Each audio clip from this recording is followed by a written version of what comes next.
Vurugu kubwa zikatokea mara baada ya bidada Big John kung'ang'aniza kutaka kuondoka katika eneo hili, na hili varangati likasababisha waweze kushtukiwa hata wale wawili ambao walikuwa wametoka katika ofisi, kabidi na wenyewe kuweza kuzuiliwa. Wakamzuia jirani ambaye ni afisa wa polisi, wakasema kwa kweli jambo limetokea katika kampuni, basi sisi tutakwenda kudili nao hawa watu sisi wenyewe. Lakini jirani akasema hilo jambo lishaingia katika mikono ya polisi, lazima liishie huko. Na jirani akasema kwa kitendo cha kuzuia jeshi la polisi lisifanye kazi yake, basi mtaingia katika kesi mbaya sana, na ninawasihi mujiepushe na tuhuma hizo. Hasa bidada Big John sijui alitokaje kwenye zile fujo, akawa amejitokeza huku ambako hawa wengine walikuwa wameweza kuzuiliwa. Walipoweza kumuona bidada amefanikiwa kutoboa, basi wakawa wanacheka tu. Na jirani ambaye ndo kaka afande, basi akaamua kuwachukua kwa utaratibu tu. Hawa wengine waliogopa sana kufunguliwa kesi mbaya kama hiyo ya kuzuilia polisi wasiweze kufanya kazi yao kwa uhuru. Na taarifa zilipoweza kumfikia Mr. President, yani rais wa kampuni, aliagiza kwamba kwa kuwa polisi ndio wameweza kuwakamata, basi apigiwe simu waziri wa mambo ya ndani na hakikishe kwamba hizo dokumenti zinanirudia haraka sana. Lakini kila juhudi za kuwasiliana na hao watu wakubwa zikawa zinagonga miamba, kwani walikuwa katika majukumu yao ya kikazi. Hata Mwamba Hussein akajaribu kuwatumia watu wake wa madili ya magendo, lakini na wenyewe pia walikuwa nakataa kushughulikia issue hiyo. Hasa bwana, ilikuwa kama masihara tu. Ile kesi ghafla tu ikaingia mpaka katika mikono ya polisi na watu wenye nguvu wakaweza kuikamata kesi hii. Yaani Mwamba Beni hasikii haambiliki kabisa kuhusiana na vitendo vya babake vya kukataa kulipa kodi na kuto kuwalipa wafanyakazi wake kwa wakati, japokuwa huwa anawalipa ila kwa wakati hawafanyi hivyo. Jirani alimwambia mkuu wake wa kituo aishughulikie kesi hiyo, lakini mkuu wake wa kituo alionekana kuto kuongea sana, ila aliwaambia tu kwamba hao watu wengine wafungiwe huko selo wasiweze kutoka kwa ajili ya usalama wao. Yaani kama masihara tu, ving'ora vikaanza kuunguruma kando kidogo ya kampuni, na hapa maafande wakawa wametimba pale na kuanza kuchukua kila dokumenti ambayo itakwenda kuwasaidia kama ushahidi. Sasa mama mtu yuko bize tu kumwangaikia mwanae kwenye swala la mahusiano, kutazama katika television, sio anakuja kushtukia kwamba eti mume wake yuko katika uchunguzi kutokana na matumizi mabaya ya fedha, lakini pia inaonekana alikuwa anakwepa kodi, na mtu aliyemshtaki ni Mwamba Beni. Mama mtu haelewi nini ambacho kinaendelea, akawa anamfariji tu mtoto wake wa kike kwamba uwe na amani tu, wala usiofu, hamna kibaya chochote kitakachokwenda kumkuta baba yako.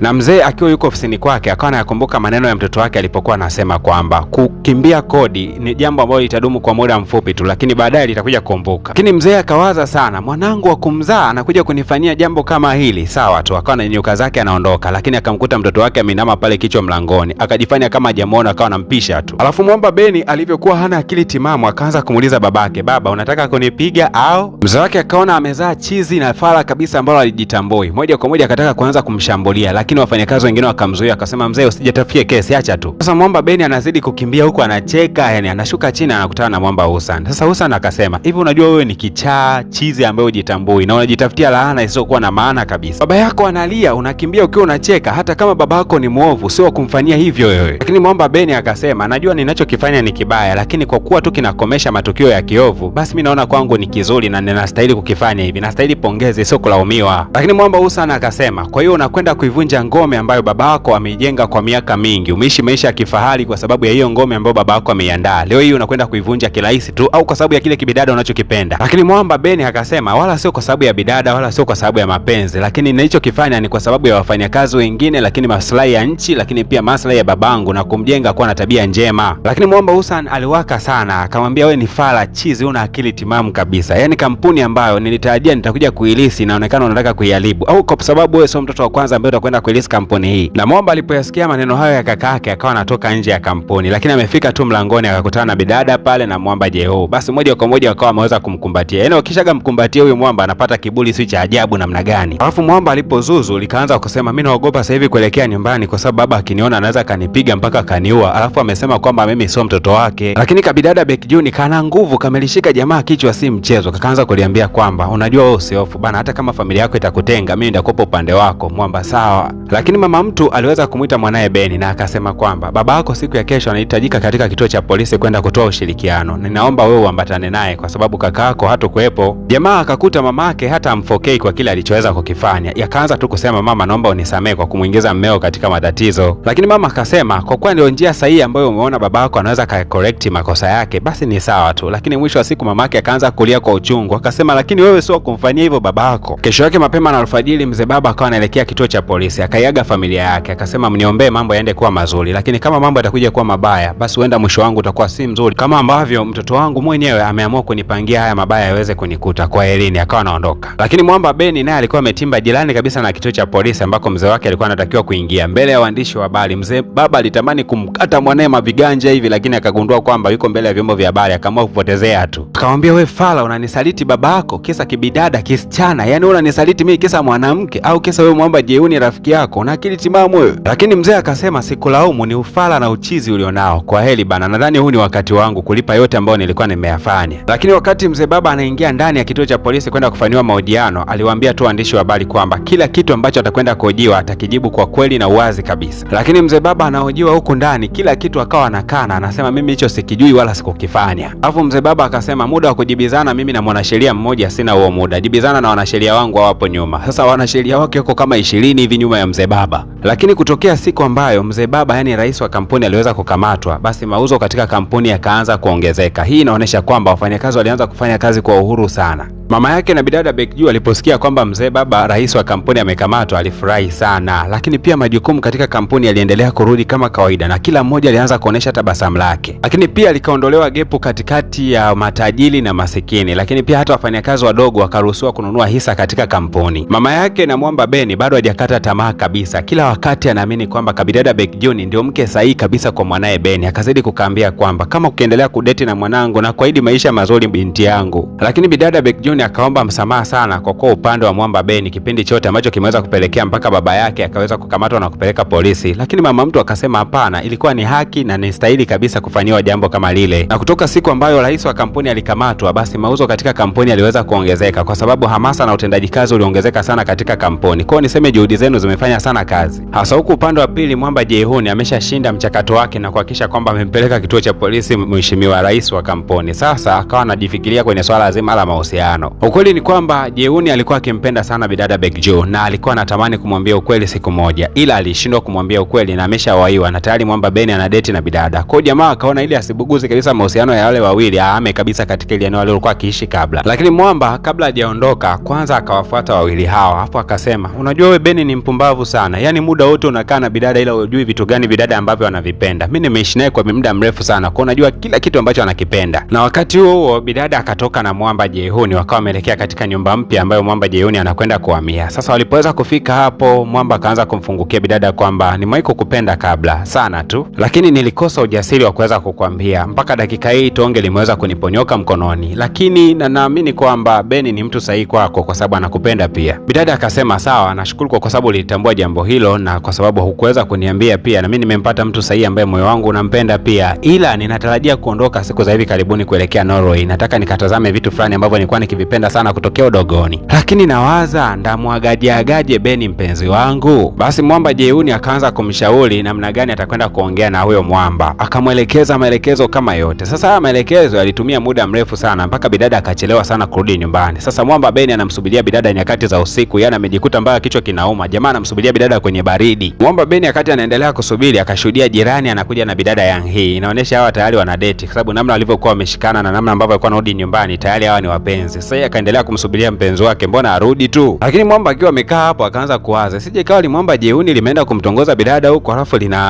linamtumia dakika hii.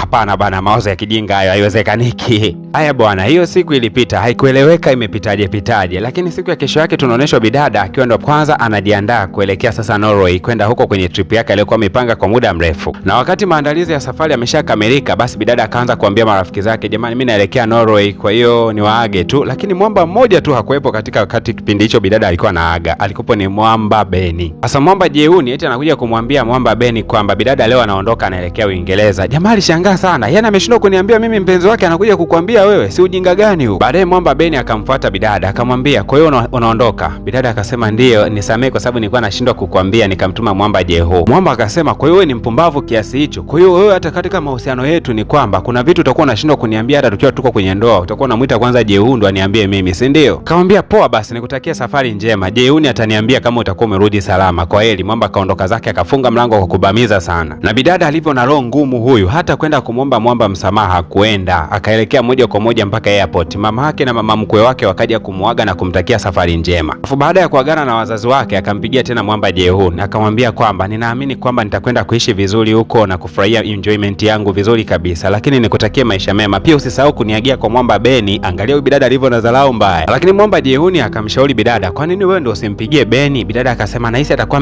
amekasirika. Lakini ile bidada anaingia tu katika ndege, hakuamini macho yake. Kumbe Mwamba Beni tayari alikuwa huko ndani ya city na yeye anataka kuelekea huko huko na bidada. Basi bidada alifurahi sana kumkuta mwamba katika ndege, akawa amemkisi kwa wakati huo, na safari kuelekea London ikawa inaendelea. Na mpaka kufikia hapo ndo tunakuwa tumefika ukomo wa tamthilia yetu nzuri sana ambayo tulikuwa tumeanza nayo kuanzia mwanzo mpaka hapa finali. Hivi unajua kuwa PVP Media Max katika kitengo chake cha IT wanatoa huduma ya kuuza channel za YouTube ambazo zimekuzwa na PVP Media Max, lakini pia wanatoa huduma ya kukuza channel kutokea subscriber 0 mpaka subscriber 1000 ndani ya siku moja tu. Alafu ile changamoto inayowatesa wengi kufikisha masaa 4000, basi changamoto hiyo inatatuliwa ndani ya siku 2 tu, kama tu ukishirikiana na PVP Media Max. Mamia ya watu wameshashtukia mchongo na watu wanatengeneza mkwanja mzito. Kama ujui utafungua channel ya YouTube na uelewi nini cha kwenda kufanya, tunafundisha namna ya kutumia AI, yani video ambazo unatengeneza wewe mwenyewe pasipo hata kuweka sauti yako wala picha. Hizi video zinajitengeneza zenyewe kwa kutumia maandishi tu. Nilidhani radi inagonga juu ya paa